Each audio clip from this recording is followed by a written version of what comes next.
hardline Muslims trying to enforce Sharia law in London. From abstention to amputation. It's been hearing how they want to instill their tough code on the capital. So we are here to tell you that Islam and the Sharia is unstoppable in Europe. Stoning for adultery, cutting off hands for stealing, death for renouncing Islam. This group of men is trying to enforce Sharia law in the UK.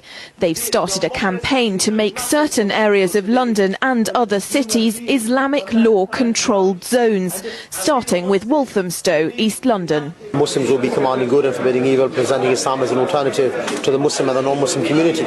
Ultimately, we believe that Muslims can live together, trade according to the Sharia, resolve their problems according to the Sharia, and even police themselves to a large extent.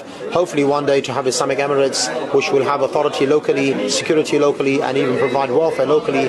Chowdhury and his friends are fly-posting parts of London with large Muslim populations. They want to ban drinking, gambling and playing music. And they say they've got bands of young men ready to patrol and enforce Sharia law by any means. Now, that enforcement will not initially be on the level of inviting and forbidding verbally.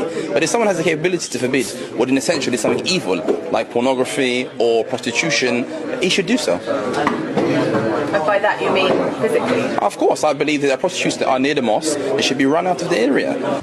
These Muslims say British society is broken, riddled with drugs, crime and prostitution. Because of that, they firmly believe members of the communities they're targeting will welcome Sharia law. But the word on the street about the campaign tells a different story. It comes down to, if you don't like the laws of the place you live, find somewhere where you do appreciate the laws, and all of these things are completely legal in this country. This is not India or Pakistan, this is England. We've got our own laws. People haven't got a right to come in here and bring their laws in here. Well, I think that will cause nothing but trouble.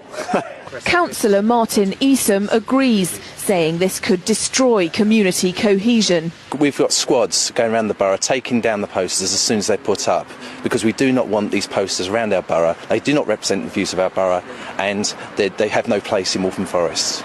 Citizen equality campaigners say the Sharia supporters shouldn't be considered a religious movement, but a far-right political organisation with a poster campaign designed to divide and conquer communities.